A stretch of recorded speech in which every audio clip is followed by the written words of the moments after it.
Muy bien, aquí estamos en vivo, como siempre, en la pantalla de Argentinísima Satelital. Vamos a aprovechar este tiempo y espacio, si te parece a vos, para hablar uno de los temas que obviamente recién comienza a esbozarse y vamos a desgranarlo en la medida que también tengamos la información, ¿no?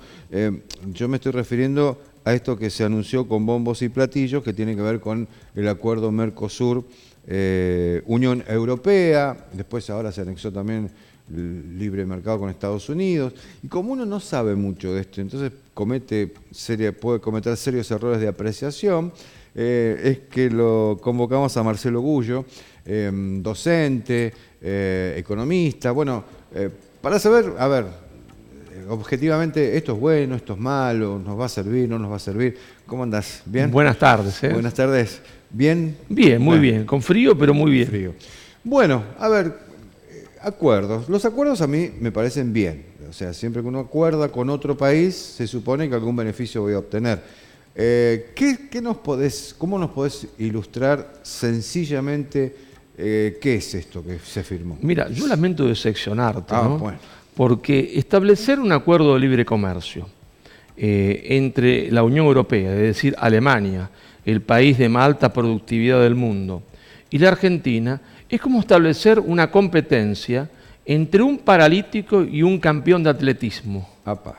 ¿Verdad? No hay forma alguna... No quiero preguntar quién es quién. Claro, no hay forma alguna, ¿no?, de que el paralítico, ¿no es cierto?, pueda competir o que pueda obtener algún rédito de esa competencia. Es un absurdo absoluto. Sin siquiera conocer todavía de qué se trata este acuerdo. No hace falta conocer de qué se trata, porque si vos estableces un acuerdo de libre comercio, como te digo, entre el país de más alta productividad del mundo, que es Alemania, que está dentro de la Unión Europea, y Argentina, es como te decía, es una competencia entre un paralítico y el campeón de atletismo. Fíjate una cosa, está la ignorancia de la clase política argentina, que mira los diarios sin leerlo, ve la televisión sin entender qué es lo que se está diciendo, que el presidente de la Nación quiere firmar ese acuerdo y él no sabe porque en realidad nunca se interesó en su vida, en eso, porque es un hombre que no se interesó para la vida política hasta los 40 años. Ajá. No sabe que hoy la Unión Europea vive una crisis gigantesca porque Italia, por ejemplo, que es un país industrializado, Italia que tiene un triángulo industrial, Génova, Torino, Milano, famoso cordón industrial Génova, Torino, Milano, no puede competir con Alemania, se está desindustrializando. Hay una crisis gigantesca en Italia donde cierran las fábricas todos los días. Italia. Por eso la conmoción que hay en Italia. Francia tiene manifestaciones un mes o cada 15 días de los chalecos amarillos, porque entre otras cosas no puede competir con Alemania. Entonces, si el presidente de la Nación estuviese bien asesorado, o si él mismo tuviese un poco de capacidad para leer bien los diarios, ya que lee inglés podría leer los diarios europeos, por lo menos los diarios de Inglaterra, vería que es un absurdo absoluto, porque además los europeos van a poner muchas condiciones y nosotros hay que terminar con una cosa que es el mito del libre comercio. El mito del libre comercio en realidad, es un mito que venden los malintencionados en el mercado de los tontos. Qué frase. Es un mito que venden los malintencionados en el campo de los tontos. Sí, en el mercado de los tontos, ¿no? Mercado de los tontos. Vos sabés que el otro día me preguntaba un periodista, pero entonces esos economistas que escriben en determinados diarios, acá y allá, hablando favorablemente al acuerdo, yo le digo, mire, alguna vez tenemos que hacer una lectura real, ¿no es cierto?, de qué se escribe en Argentina y preguntarse el que escribe para quién trabaja. Y entonces vamos a ver que el editorial. Vamos a ver que la mayoría de los que escriben a favor, la mayoría, o han trabajado para consultora de los grandes bancos, o han trabajado directamente para la gran financia internacional. Y entonces preguntarle a Drácula qué opina de una política de ventanas abiertas. Dice Drácula, fenómeno, la política de ventana abierta es genial, mejor, claro. Es genial para que entren los vampiros. Bueno, ¿está? Yo lo que sé es que leía a otro economista, en la letra fina dice, se le van a quitar el 91% de los productos que hoy están arancelados, se les quitan los aranceles, con lo cual vamos a tener una ola, un tsunami de importaciones, con lo cual significa que la industria nacional se viene a pique. ¿Eso es así o Es no? la muerte definitiva de la industria argentina. De la poca que nos queda, porque la verdad es que no nos queda mucho. La Argentina fue un gran país industrial, su proceso de desindustrialización no tiene la culpa este gobierno, hay que ser sincero, ni tiene tampoco la culpa del anterior. Bueno, culpa tienen todos, pero en realidad el origen de la desindustrialización comienza en 1976, comienza el 2 de marzo del 76, exactamente el 2 de abril, no de los de marzo, 2 de abril de 1976, cuando José Alfredo Martínez de Oz expone ante los industriales su plan de apertura económica y, como si fuese una película de Fellini, aquellos mismos que iban a ser ajusticiados por el verdugo aplaudían al verdugo. Claro. ¿No? Ahí comenzó el proceso de desindustrialización de la Argentina. Fue la primera vez con el proceso militar que se les explicó a los argentinos que ahora iban a entrar importaciones, que iba a ser benéfico porque la industria iba a poder competir más. Fue el comienzo del final de la Argentina. Ahora, a mí ¿sabes lo que me asombra? Lo que me asombra es que los argentinos parecemos ser el único grupo entendido como animales, pues somos homo sapiens, animales, ¿no es cierto?, ¿no?, que se tropieza con la misma piedra varias veces en su vida. ¿Te das cuenta? Eso me llama la atención. Yo tengo un amigo que es escritor muy famoso, ¿no? Él habla de la nostalgia de la crisis que sentimos los argentinos, que necesitamos casi adictivamente volver, cíclicamente, a pasar por las mismas circunstancias. Yo estas entrevistas las tenía en los años 90. Claro. Mira, no hay país en el mundo que se haya desarrollado. Yo lo expliqué en mi libro La insubordinación fundante, breve historia de la construcción de las naciones. Después continué con otro libro, Insubordinación y desarrollo, las claves del éxito y el fracaso de las naciones. No hay país históricamente que se haya desarrollado, convertido de país pobre a rico, siendo librecambista. Ni Australia, que está en el mito de la clase media, ni Canadá. Pero hoy mismo tenemos ejemplos de sobra de protección, hasta Estados Unidos, por ejemplo. Por supuesto. Un país que cierta clase dirigente admira, protege. Francia está un lío bárbaro con esta insinuación de acuerdo, porque su campo levantó la mano y dijo, no, paren. ¿Cómo protege, ¿sabes por qué? Porque en Argentina se hace del libre comercio tanto una cuestión dogmática, como se hace del proteccionismo una cuestión dogmática. Y en realidad no son cuestiones dogmáticas, son cuestiones simplemente de orden práctico. Yo lo explico siempre en las clases así. Mire, si yo tengo un bebé, ¿qué hago con el bebé? Le pongo un pañal, porque es la mejor forma de cuidarlo, claro, ¿sabe? Ponerlo. Ahora, si yo a los 2 años continúo con el pañal, le hago un daño, porque él no aprende a hacer caquita. Claro. Entonces, ¿el pañal qué es? Es como el proteccionismo es un instrumento nada más, que puede servir en un momento y en otro momento hay que abandonarlo. Ahora, Dios quiera que no, pero cuando me ponga viejo, quizás deba volver a usar pañal como cuando era un bebé. Claro. ¿Te das cuenta? Depende de las circunstancias, no es una cuestión dogmática. El libre comercio también es la misma cosa, es decir, es como un bisturí. Puede servir para matar a una persona o para salvarle la vida, pero acá en Argentina hacen una cuestión dogmática de simplemente herramientas. Y vos tenés que evaluar, ¿esta herramienta hoy nos sirve? No, hoy no nos sirve, porque provocaría, se entiende, la destrucción de la poca industria argentina que tenemos. Exportaríamos un poquito más de productos primarios, pero hay una ecuación que hay que hacer. Esa ecuación es que, aunque Argentina fuese el país más eficiente del mundo, como es Nueva Zelanda, en la exportación de productos primarios, no alcanzaría para dar trabajo a 40 millones de habitantes. Te queda mucha gente más afuera. De la mitad. Es decir, más de la mitad de los argentinos condenados a la pobreza. Y entonces me preguntan siempre a los alumnos, profesor, ¿pero por qué sirve Nueva Zelanda? Es muy sencillo, porque tiene mucha menos población. No hay que hacer de los instrumentos cuestiones dogmáticas. Si la Argentina tuviese 10 millones de habitantes, entonces el acuerdo con el Mercosur sería, de Mercosur ahora, con Unión Europea sería óptimo, ¿entendés? Óptimo. Tratá de explicármelo porque no lo puedo entender, Marcelo, hasta políticamente te lo pediría que me lo expliques, o de sentido común. Yo tengo la percepción de volver a la época de la colonia, puerto, donde le mandábamos al viejo continente materia prima, le mandamos la vaca viva y ellos nos vendían el zapato. El zapato. A ver, mi sentido común hoy me dice que eso no es negocio hoy para el país, que nosotros deberíamos poder venderle el zapato a los ingleses, ponele, o a Europa, o a quien sea. ¿Por qué se apunta y, como dice el presidente, el camino es por acá, si sabemos que no es Bueno, así? porque hay dos cosas. O el presidente es un malintencionado o es un sonso. Porque el libre comercio, como te decía hace un segundo, es un mito que vende los malintencionados en el mercado de los sonsos o de los tontos. Acá hay dos posibilidades. El presidente es un sonso, cosa que no hay que descartarlo, porque es un hombre que nunca se interesó en su vida por la política hasta los 40 años. Es un hombre que nunca hizo fortuna personal. Si su padre no hubiese sido quien es, no hubiese llegado nunca a nada. Entonces, no hay que descartar eso. O es un malintencionado. Ahora, si no es un malintencionado, quiere decir que el problema está con la gente que él se rodea, que lo toman de sonso a él. ¿Y pueden llegar a hacer negocios con esto? No, yo no creo eso. Yo no creo en la mala intención de esa naturaleza. Creo, en definitiva, que es la falta de preparación política.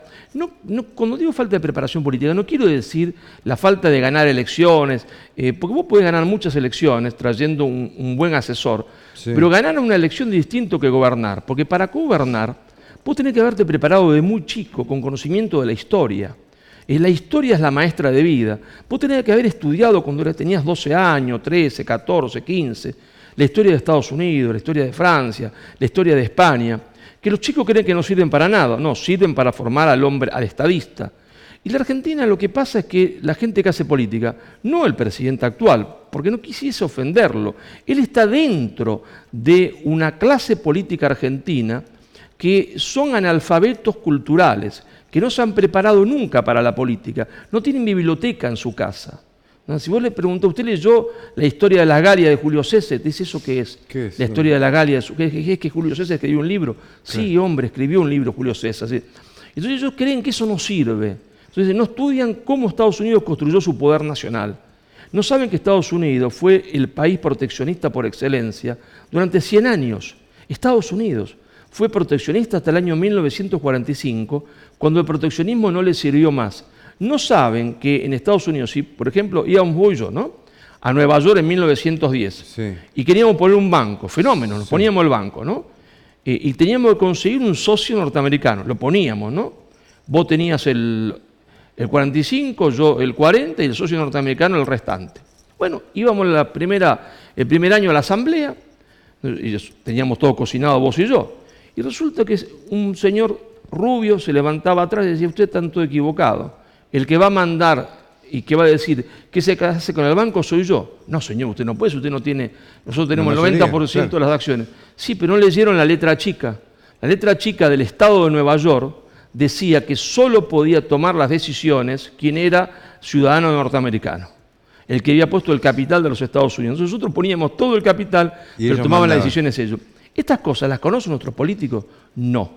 Podrían conocerlas sí, pero están mal asesorados, rodeados de vampiros que trabajan, se entiende, para intereses que no son argentinos. Y ellos se creen que esos vampiros, porque estudiaron en Harvard, yo también estudié fuera del país, estudié en Ginebra y estudié doctorado, ellos se creen que esos vampiros, porque estudiaron afuera, son gente ultracapacitada. Sí, son ultracapacitada, pero para otros intereses que no son los nuestros, para los intereses de Drácula, es decir, abran las ventanas para que los vampiros entremos de noche a chuparle la sangre. Ahora, uno lo ve que hasta se sienten cómodos en este tipo de relaciones bilaterales con Europa, con Estados Unidos, diciéndoles que sí a prácticamente todo.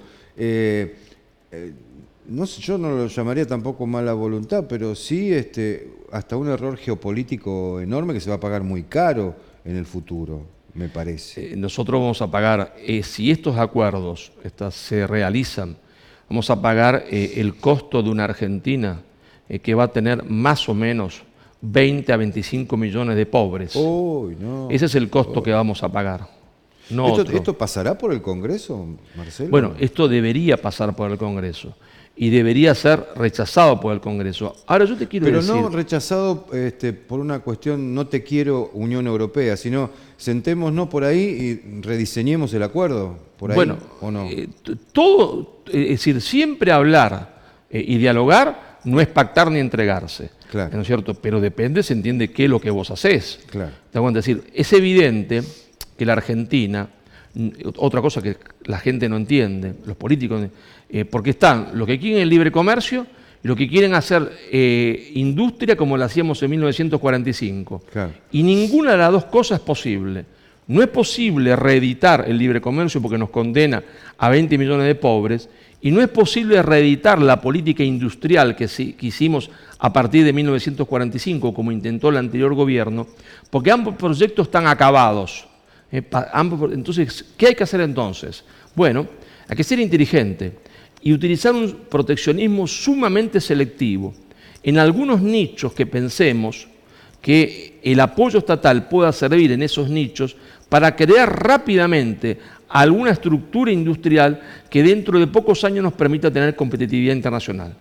Es decir, hay que tener un proteccionismo sumamente selectivo. Yo te voy a poner un ejemplo. La Argentina fue el primer país en el mundo que hizo historietas escritas antes que los Estados Unidos. Claro. Y hay, porque la industria no solo son las chimeneas, hay una industria del mercado audiovisual que sería para la Argentina importantísima y que tenemos una ventaja gigantesca, dos ventajas. ¿Cuál es? Primero, la creatividad de los argentinos y segundo, el mercado lingüístico. Hay 500 millones de personas que hablan castellano, contando los que viven en Estados Unidos. O sea, ahí hay un mercado que vos no tenés que pagar costo de traducción. ¿Cómo puede ser que Turquía nos venda a nosotros películas, novelas, que ven todas las chicas, todas las señoras? Claro, lo han transformado ellos en una industria. En un negocio gigantesco, pero que les cuesta trabajo porque tienen que traducirlo del turco. Nosotros tenemos un mercado gigantesco que alguna vez lo explotamos y dejamos de tenerlo, lo perdimos. Bueno, ahí es donde hay que poner el impulso del Estado. Ahí es donde el Estado tiene que poner la lupa, decir, señores, en este aspecto tenemos una gran creatividad, tenemos un gran mercado, vamos a protegerlo un tiempo X, no indefinidamente, claro, para que crezca, se haga fuerte, compita y gane. Entonces hay que buscar cosas así. Una importante cantidad de fuentes de trabajo importantísima, inmediatamente, ¿no? Importantísima. Ahora, por ponerte solo un ejemplo de eso, ¿no? Sí. Así como vamos, con esta apertura también quiere, antes de irse o quedarse, no sé qué va a pasar, cerrar también con Estados Unidos. O sea, a mí lo que me preocupa son los 20 millones de pobres que vos decís que saben que va a ocurrir, porque me imagino que lo saben. Bueno, pero ahí hay un problema. Ahí hay algunos economistas que rodean al presidente, que lo saben y no le importa. No le importa. ¿Por qué? Porque para ellos la economía es una abstracción, no son seres humanos. Entonces ellos dicen, no, dentro de 20 años el mercado se va a redactar, ¿no es cierto? Claro, es cierto, pero el tema es que esos 20 millones se van a morir de hambre, claro, ¿te das cuenta? Claro. Y entonces esa es una ecuación que para ellos no cuenta. Vos entonces, ¿qué le sugerirías a la política que hagan con estos anuncios y con estos contratos que finalmente, o precontratos que se firman, de libre comercio, Mercosur, Unión Europea, Estados Unidos? ¿Qué le dirías? Hay que rechazarlo de plano. Hay que rechazarlo. Y sentarnos a hablar de nuevo. Esto que han firmado no nos sirve para nada. Lo rechazamos como quien va a comprar una casa y nos sentamos a charlar de nuevo, porque las condiciones de estos contratos son leoninas. Por eso se negociaron 20 años, porque las condiciones eran estas que querían ahora. Claro. Y acá fueron y dijo, ¿qué quieren? Sí, tomen. Así es. ¿Es así? Así es, sin duda. Pero fíjate que quieren firmar un acuerdo con Estados Unidos, abrirse a los Estados Unidos cuando Estados Unidos se cierra. ¿Qué nos va a comprar Estados Unidos? Limones, ¿te das cuenta? ¿Está mal vender limones? No, está bien vender limones. Pero ¿cuántos limones hacen falta para equiparar, se entiende, a un satélite, a un tractor? ¿Cuánto hacen falta? ¿Cuántas toneladas de limones? ¿Cuánto trabajo se emplea humano en uno y en otro? ¿Te das cuenta? Yo no niego que haya que exportar esos limones. Bienvenido sea, cuanto más limones exportemos, mejor. Claro. Ahora vos sabés que hay una paradoja. La Argentina exporta prácticamente el limón en bruto. Hay otros países de América Latina que exportan el limón, pero ya lo exportan semi-industrializado. Claro. Y vos sabés que nadie se plantea en Argentina generar un producto, un valor agregado, algo. Por ejemplo, si vos le preguntás a un político, ¿qué se hace con los limones? Él se cree que se hace jugo. Para no, milanesa, claro. No se hace jugo. Los limones son un componente fundamental en la industria de los cosméticos. Entonces es la esencia del limón, el aceite de limón. Entonces uno tendría que plantearse, bueno, pero entonces no vendamos el limón. Vendamos, entiende, el producto semi-industrializado, que nos va a dar mayor ganancia que el otro. Pero como hay una falta de formación, insisto en esto, histórico, política, económica, y se dejan aconsejar por Drácula, entonces así nos va. Qué problema. Porque yo digo, además, uno cuando negocia un contrato, si más o menos está equilibrado en fuerza, te da un poder, digamos, de negociación un poco más equilibrado. Ahora nosotros, uno de los países más endeudados del mundo, que tenemos todos los indicadores económicos para abajo, ¿nos ponemos a negociar un libre acuerdo, un mercado en esas condiciones? Pero si Italia no puede competir con Alemania, la industria italiana, ¿cómo va a competir la industria argentina? Si Italia no puede competir, ¿te das cuenta? Si la gente que está en ese triángulo de oro industrial italiano, Génova, Torino, Venecia, yo lo conozco por haberlo vivido, no pueden competir. Y es de ahí la crisis que están pensando incluso en salirse de la Unión Europea. Porque hoy Italia está pensando en salirse de la Unión Europea. Claro. No se ha salido Italia de la Unión Europea, porque la Unión Europea se ha transformado en una trampa. ¿Está? Y entonces no pueden salir, pero la mayoría de la población quiere salir. Claro. Los políticos quieren salir porque se están cada día peor, se están cada día fundiendo. ¿Podríamos ser muy exagerados si decimos que hay una política de entrega de la Argentina o no? Mirá, yo no quisiera caer en esa exageración. Es mucho. Yo digo que hay algunos que son entreguistas. Ajá. Hay vocacionales para colmo, ¿te das cuenta, no? Otros que son entreguistas porque están subordinados ideológicamente, es decir, los primeros cobran sueldo, los segundos porque han aprendido muy poquitas cosas en su vida y todo ideología, están colonizados culturalmente, son mano de obra gratis de los otros que cobran. ¿Está? Entonces, la combinación de sonsos, que son la mano de obra gratis, que están colonizados culturalmente, y los que sí saben, pero saben a su propio beneficio, entonces esa combinación hace la situación de la Argentina hoy. Ahora, no son más los vivos que saben que los sonsos, son más los sonsos que los vivos. Entonces estamos en un verdadero problema. Estamos en un problema, claro, porque hay que avivar a los sonsos, ¿te das cuenta? Y el problema es que los sonsos no quieren avivarse. No, y claro, no avive giles, como dicen, ¿no? Claro. Muchísimas gracias. No, gracias a vos por la invitación, porque este es un tema importantísimo. Sí. La verdad espero que hemos aprendido mucho juntos. Te agradezco mucho el tiempo. Gracias. Quédate, nosotros seguimos haciéndote compañía aquí en la pantalla más federal que tiene la tele argentinísima satelital.